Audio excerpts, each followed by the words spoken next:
তো সিল মারো সিল মারো, এই সিল মাইরা ইসলাম প্রতিষ্ঠা সম্ভব হবে না।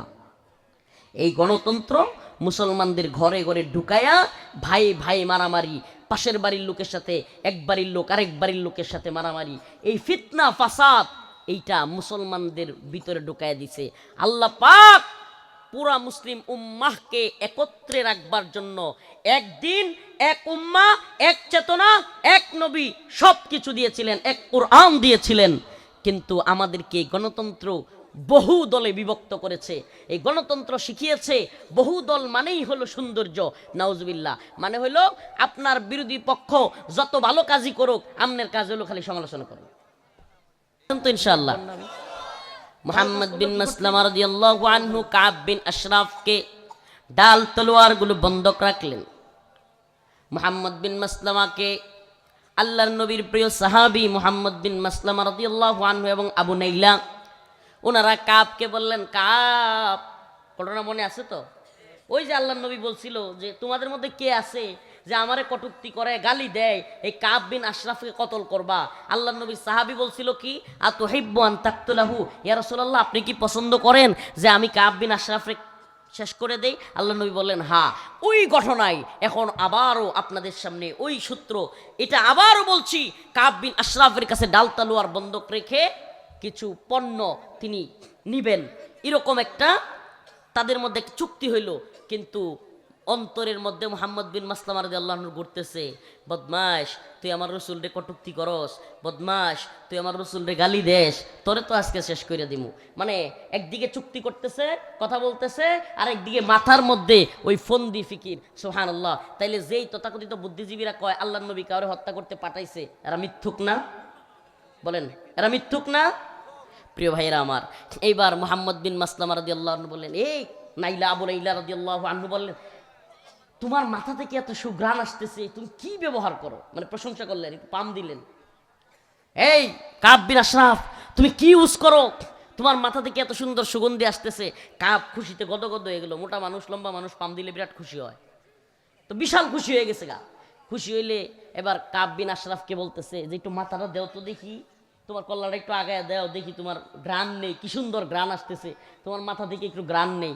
কাব বিন আশরাফ মনে করছে যে আরে আমার এত প্রশংসা করতেছে, মুহাম্মদের বদনাম করতেছে, মানে খুশি হইয়া সেও কল্লা আগায় দিল। মুহাম্মদ বিন মাসলামা রাদিয়াল্লাহু আনহু কল্লার মধ্যে এইবার পেঁচায়া দইরা অন্য সাহাবীদেরকে বললেন, এইবার বসাও ঠিক মতো। সুবহানাল্লাহ। পেঁচায়া বইসা এক কূপ দিয়া কল্লা মাথা থেকে আলাদা, দে দৌড়। সুবহানাল্লাহ।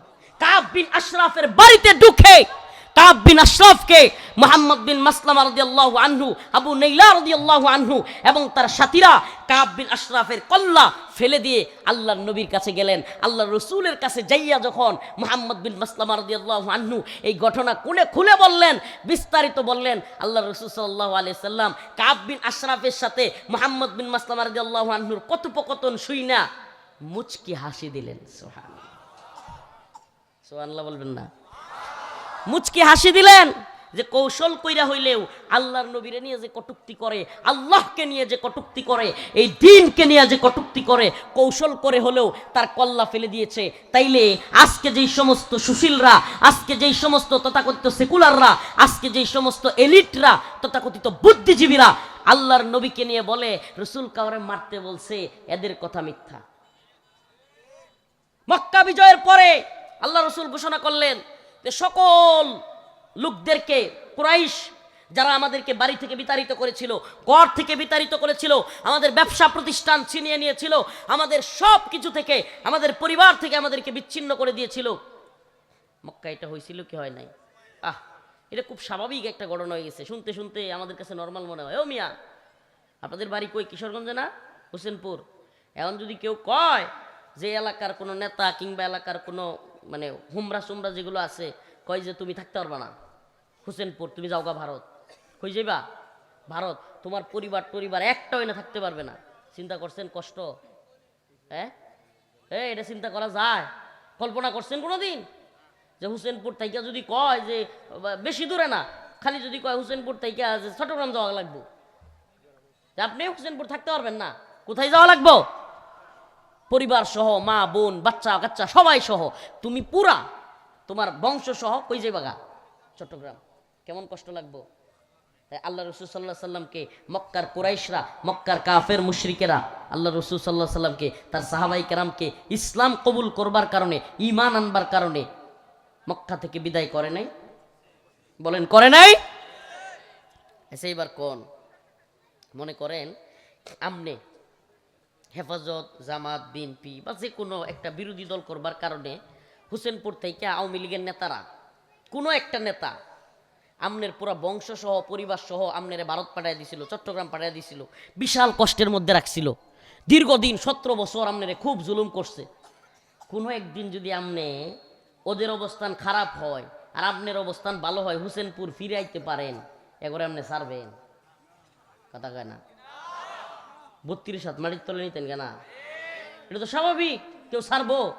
অথচ রাসূলুল্লাহ সাল্লাল্লাহু আলাইহি ওয়াসাল্লাম মক্কা যখন বিজয় করলেন, মদিনায় চলে গেছেন তার সাহাবীদেরকে নিয়ে, পরিবার সবাই, হায় সুবহানাল্লাহ, কি কষ্টের মধ্যে। অথচ যখন মক্কা বিজয় হলো, আল্লাহ রসুল সবাইকে ক্ষমা করে দিলেন, ক্ষমা ঘোষণা করলেন, সাধারণ ক্ষমা। কিন্তু কিছু মানুষকে আল্লাহ রসুল টার্গেট করে করে বললেন যে এদেরকে যেখানে পাবা সেখানে হত্যা করবা, এদের ক্ষমা নাই। কারা কারা? আল্লাহ এবং তার রসুলকে নিয়ে যারা কটূক্তি করেছিল, যারা আল্লাহ এবং তার রসুলকে গালি দিয়েছিল, সেই সমস্ত লোকদেরকে যেখানে পাবা হত্যা করবা। তাইলে বোঝা যায় ইসলাম কিছু জায়গায় উদার, কিছু জায়গায় নরম, আবার কিছু জায়গায় খুব শক্ত। আমার কথা বুঝতেছেন?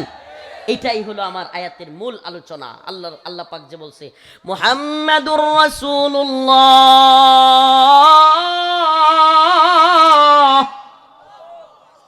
والذين معه أشداء على الكفار رحماء بينهم।